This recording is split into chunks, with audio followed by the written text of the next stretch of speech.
오늘은 아시다시피 어린이 주일로 저희가 지키는 날입니다.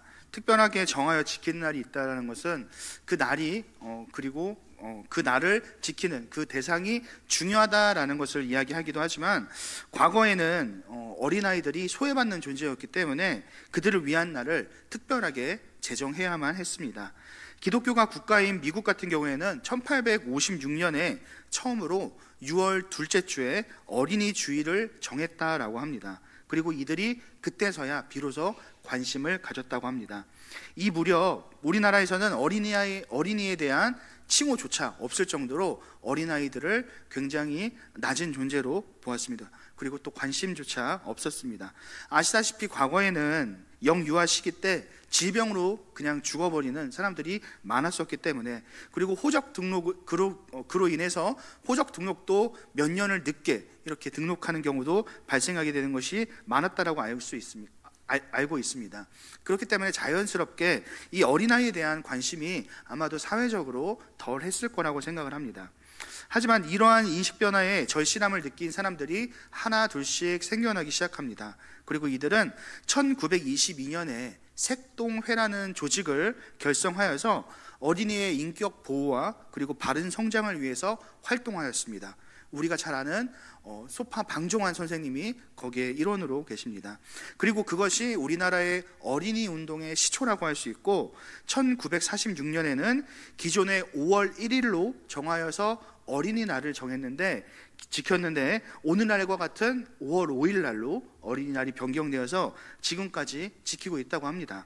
그리고 미국의 기독교 같은 경우에는 아까 6월 첫째 주에 이렇게 어린이 주일로 지켰는데, 우리나라 같은 경우에는 이제 이에 맞춰서 5월 첫째 주를 어린이 주일로 이제 지키게 되면서 지금까지 그 전통이 이어지고 있습니다. 이처럼 1900년대 초기만 해도 여성이나 어린아이에 대한 인권이나 존중은 사회적으로 큰 관심이 없었습니다. 하물며 2000년 전인 예수님 당시에는 그보다 더 심했을 것이 너무나도 명확합니다. 이러한 배경을 가지고 오늘 본문 속에 등장하는 제자, 어린아이, 그리고 사람들에 대해서 우리가 함께 살펴보는 시간을 가졌으면 좋겠습니다. 오늘 우리가 살펴보는 그 본문은 사실 굉장히 어려운 내용은 아닙니다. 어린아이들이 예수께로 나왔고, 그리고 제자들이 그 어린아이들을 막아섰습니다. 그리고 예수님께서는 그들을 막아서지 말라라고 하시면서 그들을 그러시면서 이제 천국이 이와 같은 자들의 것이다 라고 말씀하셨고, 그리고 그들에게 안수하시는 것으로 마무리가 되기 때문입니다. 짧은 본문이지만 이 속에서는 예수님을 제외하고 세 그룹의 인물들이 나오는 것을 우리가 볼 수 있습니다. 첫 번째 그룹은 제자들입니다. 마가복음 10장의 전반부를 살펴보면 예수님께서는 율법을 잘 아는 바리새인들에게 율법에 대한 참된 해석을 해주시면서 가르치고 계셨습니다. 만일 바리새인들을 예수님께서 뛰어난 그 언변으로 그들을 설득하신다면, 아니면 그들을 굴복시키신다면 바리새인들이 예수님을 따를 것이기 때문에 예수님이 앞으로 승승장구할 수 있는 굉장히 중요한 시기였다라고 할 수 있습니다. 그렇기 때문에 예수님께는 지금 그 순간이 굉장히 중요한 시기였다라는 거죠. 그런데 이렇게 중요한 시기 때 어린아이들이 예수님을 찾아오니 제자들의 입장에서는 그들 스스로 판단해서 아이들이 예수님께로 오지 못하도록 막은 것입니다. 오늘날로 따지면 입국컷이라고 해서 들어가지도 못하게 그냥 알아서 막아버린 것이죠. 제자들의 눈에 봤을 때는 이 어린아이들의 존재는 어떠한 가치도 없고 이익도 무엇도 줄 수 없는 그냥 단순하게 귀찮은 존재였기 때문에 예수님께로 가는 것을 막았던 것입니다. 쉽게 말하면 예수님께서는 굉장히 위대한 일을 하셔야 되는 분이고 뛰어난 일을 하셔야 되기 때문에 너희 같은 꼬맹이들을 지금 상대하실 시간이 없어. 지금 큰 일을 하셔야 되는 분이야. 이렇게 하면서 제자들이 어린아이들을 막아선 것이죠. 13절을 보면 제자들이 그들을 꾸짖었다라고 이야기를 하는데, 이 단어는 가격을 매길 때 쓰는 단어입니다. 그렇기 때문에 오랫동안 예수님과 함께 생활하면서 예수님을 겪었던 제자들이 예수님께서는 무엇이 필요한지, 무엇이 필요하지 않은지 그들이 스스로 가격을 매기듯이 임의로 자신의 판단대로, 자신의 임의대로 이렇게 가치를 매겨서 행동한 것이라고 우리가 볼 수 있습니다. 14절에 이제 어린아이들을 금하였다라고 하는데 잘라내다 그리고 저지하였다라는 것을 말합니다.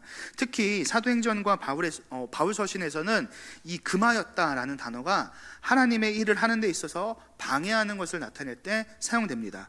본문 속의 제자들의 열심과 헌신은 분명히 존재했지만 그들의 열심과 헌신은 결국에는 하나님의 일을 가로막는 그러한 것이었습니다. 그들의 모습을 보시고 평소에는 화를 잘 내지 않으시는 예수님께서 갑자기 화를 내십니다.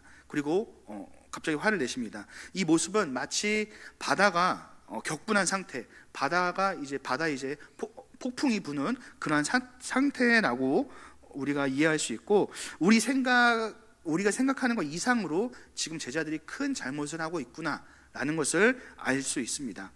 제자들이 잘못한 것은 과연 무엇이었을까요? 그들은 오랜 시간 동안 예수님과 함께 하면서 예수님이 행하셨던 그 기적도 경험했고, 그리고 또한 예수님의 가르침도 그들은 경험했지만 예수님께서 말씀하시는 그 참된 하나님의 나라는 그들이 올바로 이해하지 못했습니다. 이러한 제자들의 모습은 오늘날 우리에게도 발생을 할 수 있습니다.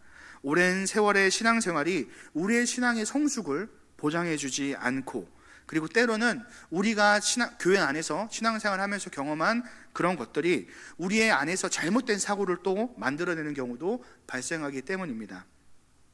하나님의 뜻보다 우리의 그 오랜 전통이 우리의 생각을 가로막을 수도 있고, 아니면 우리 안에 있는 그 세상적인 가치관이나 아니면 세상적인 문화가 우리를 평양된 그러한 시선으로, 기준으로 세상을 또 바라보게 할 수도 있습니다. 어린아이를 하찮은 존재로 생각했던 것이 바로 그들이 살아가는 그 문화 속에서는 전혀 이상한 것이 아니었다는 것이죠. 때로는 우리가 성경을 많이 안다라고 해서, 아니면 지식이 많다라고 해서 내 생각과 기준이 하나님의 뜻이다, 하나님의 기준이다 라고 우리가 단정 지어버릴 때가 있는데, 하나님의 뜻보다 우리의 생각과 계획이 더 앞서가는 그러한 교만한 모습이 우리 안에 나타나지 않도록 우리는 늘 조심해야 할 것입니다. 그렇기 때문에 벼는 익으면 고개를 숙인다라고 이야기를 하는 것처럼 우리의 머릿속에 하나님에 대한 지식이 점점 많으면 많아질수록 우리는 겸손하게 머리를 숙일 수 있는 그런 모습을 가져야 할 것입니다. 두 번째 그룹은 어린아이들이 등장을 합니다. 15절을 제가 읽겠습니다. 내가 진실로 너희에게 이르노니 누구든지 하나님의 나라를 어린아이와 같이 받들지 않는 자는 결단코 그곳에 들어가지 못하리라 라고 예수님께서 말씀하십니다. 예수님께서는 어린아이와 같은 자가 천국에 간다라고 말씀하십니다. 어린아이가 가는 것이 아니라 어린아이와 같은 자가 간다라고 말씀하셨던 거죠. 어린아이에게는 수많은 특징들이 있습니다. 그 중에서도 예수님께서 본문을 통해서 우리에게 말씀하시는 것은 어린아이와 같이 받드는 것, 이 받드는 것은 받아들이는 것을 이야기합니다. 쉽게 표현하면 누군가 선물을 우리에게 주면 그 선물을 그냥 쉽게 받아들이는 것, 있는 그대로 받아들이는 것을 말하는 것입니다. 일반적인 상황 속에서 우리에게 누군가 선물을 준다면 그 선물은 매우 기쁜 것일 것입니다. 그 선물이 얼마나 비싼지가 중요한 게 아니라 그 선물을 주는 그 사람의 마음을 우리가 받는 것이기 때문에 그것이 뭐 많이 비싸든 비싸지 않든 우리에게는 소중한 것이 되는 거죠. 예를 들어서 4살, 5살짜리 꼬마애가 여러분들에게 주머니 속에 있는 사탕을 주었습니다. 그 꼬마가 그 사탕을 얼마나 먹고 싶겠습니까? 그런데 그 먹고 싶은 마음을 꼭 참고 여러분들에게 내미는 그 사탕, 어떻게 보면 가치적으로 따지면 100원도 안 할 수 있는데 그 사탕 안에는 그 어린아이의 마음이 담겨있기 때문에 그 선물은 우리에게 있어서 무엇보다도 더 가치 있는 그런 선물이 되는 것이죠. 하나님께서는 우리에게 예수 그리스도를 선물로 주셨습니다. 이 세상의 모든 것을 다 더한다고 해도 바꿀 수가 없는 그러한 주님을 우리에게 선물로 주신 것입니다. 우리가 무언가 노력을 해서 우리가 하나님의 말씀을 잘 들어서 율법을 잘 순종해서 하나님께서 주신 것이 아니라 그냥 우리에게 값없이 주셨고, 그리고 또 그 결과 우리는 영생을 얻게 되어서 하나님 나라를 바라볼 수 있게 된 것입니다. 만일 어린아이들이라면 하나님께서 주신 그 선물을 그냥 있는 그대로 받아들이게 될 것입니다. 그리고 그들은 하나님께 할 수 있는 것이 없기 때문에 그저 감사한 마음으로 그 선물을 받아들일 것입니다. 하나님께서도 우리에게 바라시는 것이 그와 같습니다. 하나님 우리를 구원해 주셨으니까 내가 이 세상 살면서 하나님께서 구원해 주신 거 제가 빚을 갚으면서 살겠습니다. 아니면 나 같은 죄인은 천국 갈 자격도 없어, 이렇게 우리가 하나님의 구원에 대해서 판단하고 우리가 무언가의 생각을 더하는 것이 아니라, 하나님께서 우리에게 구원을 주셨으면 있는 그대로 감사함으로 받아들이는 것을 하나님께서 우리에게 원하시는 것이라는 거죠. 하나님의 나라는 우리가 충분히 이해하고 그리고 또 우리가 그 나라에 들어갈 자격을 갖추었을 때 주시는 것이 아니라, 하나님께서 우리에게 주신 그 참된 뜻, 우리를 사랑하시는 그 마음을 우리가 있는 그대로 온전히 받아들일 때 우리가 그 나라를 경험할 수 있게 됩니다. 우리가 새벽 시간에 요한복음을 계속 우리가 살피고 있는데, 요한복음에 보면 표적과 기적들이 많이 등장을 합니다. 그런데 어떤 사람들이 믿음이 100% 있으니까 그들에게 기적이 나타나는 것이 아니고 표적이 나타나는 것이 아닙니다. 그들과는 상관없이 예수님께서는 그들에게 표적을 행하셨고 기적을 행하셨습니다. 가나 혼인잔치에서 예수님께서 물을 포도주로 바꾼다라는 100%의 확신이 있었던 사람이 없었고, 왕의 신하의 아들을 구원하실 때도 왕의 신하의 마음속에는 100%의 믿음이 있었던 것이 아닙니다. 오병이어 사건 속에서도 예수님께서 오병이어를 통해서 수많은 무리들을 먹이시겠다 라는 100%의 믿음이 있었기 때문에 그들에게 기적을 보여주신 것이 아니죠. 구원의 문제도 똑같습니다. 우리가 100% 구원에 대한 그 믿음이 있기 때문에 우리에게 하나님께서 구원을 허락하신 것이 아니라는 말입니다. 받아들이다라는 것에 대해서 조금 더 넓은 해석을 하면, 하나님의 뜻을 순종하는 것 역시 받아들이는 것이라고 할 수 있습니다. 우리가 하나님의 말씀에 순종할 때 우리의 삶은 하나님의 통치와 다스림을 받게 되기 때문에 우리가 살아가는 그 모든 삶의 영역 속에서 하나님의 나라를 발견하게 될 것이고, 그 나라가 이 세상에 선포될 것입니다. 하나님의 나라는 예수 그리스도의 재림 때 우리가 마지막에 들어가겠지만, 이미 예수 그리스도의 그 십자가를 통해서 우리 안에 내주하시는 성령님을 통해서 그 나라는 우리에게 시작되었습니다. 이 사실을 꼭 기억하시고, 어린아이와 같이 하나님께서 주시는 것을 있는 그대로 순종함으로 받아들이시는 우리 여러분들이 되시기 바랍니다. 그리고 마지막으로 세 번째, 오늘 본문 속에서 발견할 수 있는 그룹은 누구일까요? 바로 13절에 기록된 사람들입니다. 이들에 대해서는 성경에서 구체적으로 이야기하고 있지는 않습니다.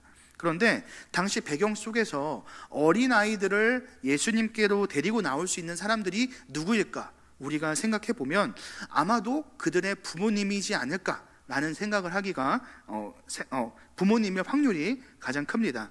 그래서 그것을 전제하고 여러분들에게 말씀을 드리겠습니다. 이 부모들은 예수님께서 사람을 만져주신다라는 소문을 듣게 됩니다. 성경을 보면 예수님께서 어떤 사람들을 만져주심으로, 그리고 예수님과 어떤 사람들이 닿게 됨으로 그들이 치료받고 나음을 입는 그러한 사건들, 병이 고쳐지는 놀라운 기적들을 발견하게 됩니다.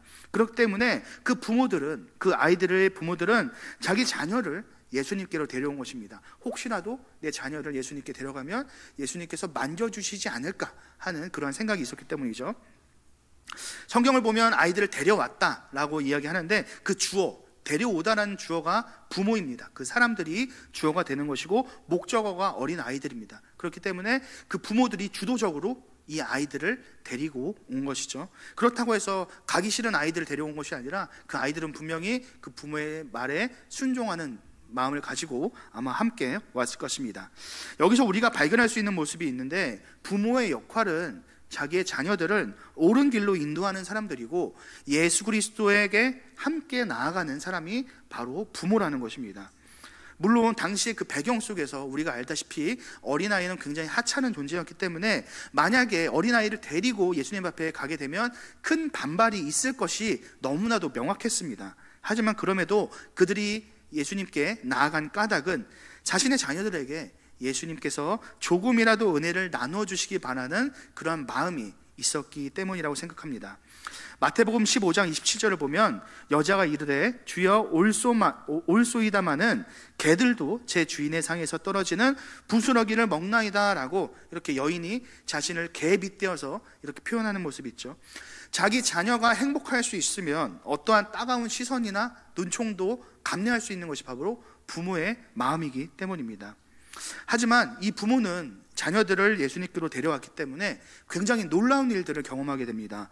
마가복음 10장 16절입니다. 그 어린 아이들을 안고 그들 위에 안수하시고 축복하시니라 라고 이러한 모습이 나오는데, 무언가를 안다라는 것은 취하다, 소유하다 라는 것을 이야기합니다. 예수님께서 그들의 자녀들을 취하셨고 그리고 소유하셨다라는 말입니다. 그리고 그들에게 예수님의 그 능력의 손이 더해짐으로써 예수님의 축복이 그들에게 임하는 모습을 우리가 볼 수 있게 됩니다. 혹시 여러분들의 자녀가 예수님의 축복을 받기를 원하시나요? 만약에 여러분들의 자녀가 축복을 받기 원하신다면 여러분들은 자녀들을 예수님 앞으로 데리고 나와야 합니다. 아이가 태어나는 순간 여러분들에게는 하나님의 형상을 가진 그 한 영혼을 하나님께로 인도해야 될 그 부모로서의 책임이 주어지기 때문입니다. 성경을 보면 하나님을 섬기는 것처럼 부모를 섬겨라 라고 이렇게 거의 하나님과 거의 준할 정도로 부모를 섬기라고 공경하라고 얘기합니다. 그 이유는 부모의 역할이 하나님의 말씀을 그들의 자녀들에게 그대로 가르치고 전하는 자이기 때문에 그 부모의 말이 하나님의 말씀처럼 권위를 갖는 것입니다. 만일 여러분들이 자녀들에게 신앙 교육을 하지 않고 그냥 세상에서 성공하는 거나 아니면 잘 사는 법 등 그런 것들을 가르치고 만약에 그런 것들에 대해서 관심을 갖게 하신다면 그것은 어쩌면 여러분들이 가지고 있는 그 역할에 대해서 책임을 회피하는 그 직무유기를 하고 있다는 사실을 기억하셨으면 좋겠습니다. 여러분들은 여러분들의 자녀들이 하나님께로 나아갈 수 있도록 옆에서 잘 지도해 주셔야 합니다. 예배 시간에 만약에 아이들이 떠들면 떠들지 못하게 하는 것이 여러분들의 역할이고, 예배 시간에 예배에 집중할 수 있도록, 말씀에 집중할 수 있도록 하는 것이 여러분들의 역할이라는 거죠. 어리다고 그냥 예배당에 앉아서 그냥 떠들고 그냥 휴대폰하고 장난치고 여기에 여러분들이 만족해서는 안 되고 예배 시간에 집중할 수 있게 하는 훈련을 어린 시절부터 해야 합니다. 그래야지 나중에 그 아이가 자라나게 되었을 때 예배에 대해 집중할 수 있게 되고, 만약에 그런 훈련을 받지 못한 친구들은 나중에 커서 그냥 앉아있다가 휴대폰 하다가 그냥 집에 가는 그런 신앙을 가지게 되죠.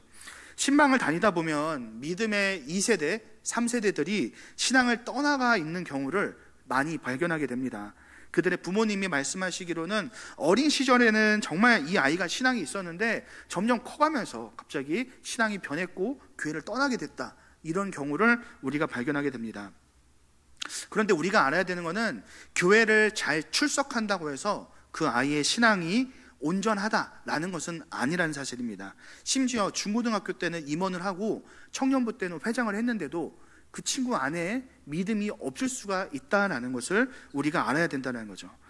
여러분들의 자녀들이 그냥 육체가 여러분들 자녀의 육체만 교회에 오는 것이 아니라 그들의 영혼과 삶이 예수님께 나아갈 수 있도록 끊임없이 지도를 하시고 관심을 갖는 여러분들이 되셨으면 좋겠습니다. 아무리 교육부서의 교역자나 아니면 교사들이 여러분들 자녀를 위해서 기도한다고 하지만 여러분들만큼 여러분들 자녀를 사랑할 수는 없습니다. 여러분들의 자녀를 가장 사랑하는 사람이라고 한다면 분명히 여러분들일 것입니다. 그리고 그들의 부모일 것입니다. 그렇기 때문에 혹시라도 여러분들의 자녀가 아직 예수님을 경험하지 못했다라고 한다면, 그리고 또 단순하게 그냥 교회 땅을 밟고 그냥 집에 가는 그러한 모습이 있다라고 여러분들이 느끼신다면 그들을 위해서 여러분들은 눈물로써 간절히 기도할 수 있어야 합니다. 그리고 동시에 그들에게 끊임없이 돌아오라고 말씀하셔야 합니다. 디모데후서 1장 5절을 제가 읽겠습니다. 이는 내 속에 거짓이 없는 믿음이 있음을 생각함이라. 이 믿음은 먼저 내 외조모 로이스와 내 어머니 유니게 속에 있더니 내 속에도 있는 줄을 확신하노라. 신앙은 하나님과 우리의 1대1과의 관계이기도 하지만 신앙과 관련된 그 교육은 반드시 필요한 부분입니다. 그래서 여러분들 이 부분을 가볍게 여기지 마시고, 여러분들의 자녀들이 이 땅에서 가장 귀중하고 복된 축복이 되시는 예수 그리스도를 만날 수 있도록, 그리고 만남으로써 영생의 복을 누리는 자들로 살아갈 수 있도록 다짐하고 인도하시는 여러분들이 되셨으면 좋겠습니다. 오늘 말씀을 마무리하겠습니다. 오늘 본문 속에서 우리는 세 그룹의 사람들을 보았습니다. 제자, 어린아이, 그리고 사람들을 만나게 되었는데, 먼저 제자들 같은 경우에는 자신의 열심과 판단이 앞서서 예수님께 질책을 받게 되었습니다. 행여나 우리의 모습 속에서도 하나님의 뜻보다는 그냥 내 생각과 내 판단이 앞서지 않도록 우리는 늘 돌아보아야 할 것입니다.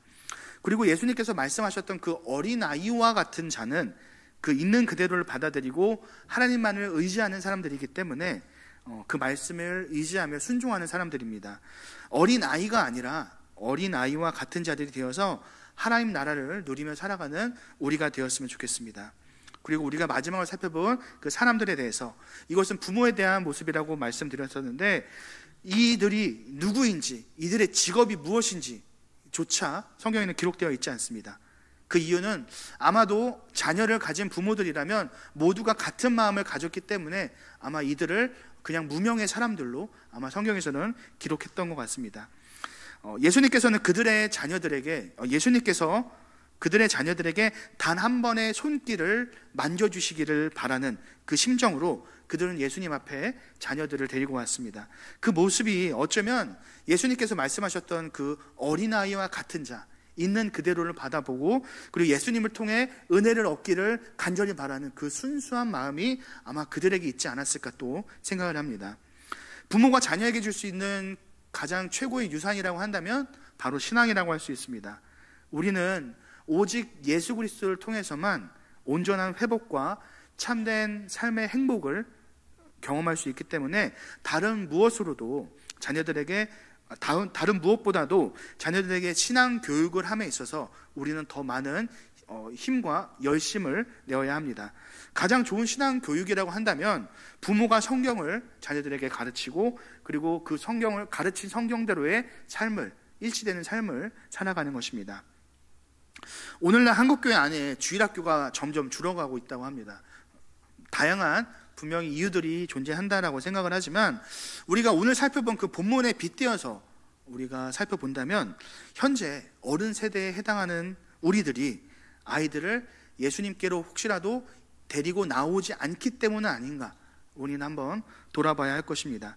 그냥 우리가 아이들을 대할 때 그냥 세상적인 성공과 그런 것만 우리가 만족을 하고, 이 아이들이 학교에서 성적을 낮게 받는 것에 대해서는 우리가 분노하고 우리가 걱정을 하지만 아이들이 교회에 와서 예배에 집중하지 않는 것에 대해서는 우리가 그만큼의 마음을 쓰지 않는 그런 모습이 혹시라도 나타날 수 있기 때문입니다.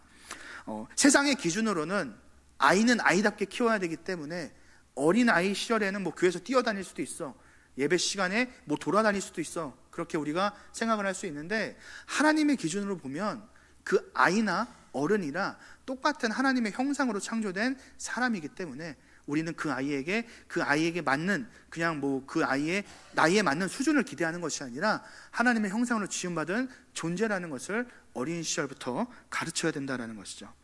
우리의 자녀가 하나님께 축복을 받을 수 있는 유일한 길은 예수님 앞에 나아가는 것임을 기억하셨으면 좋겠습니다. 여러분들만 예수님 앞에 나와서 기도한다고 여러분들의 자녀가 복을 받는 것이 아닙니다.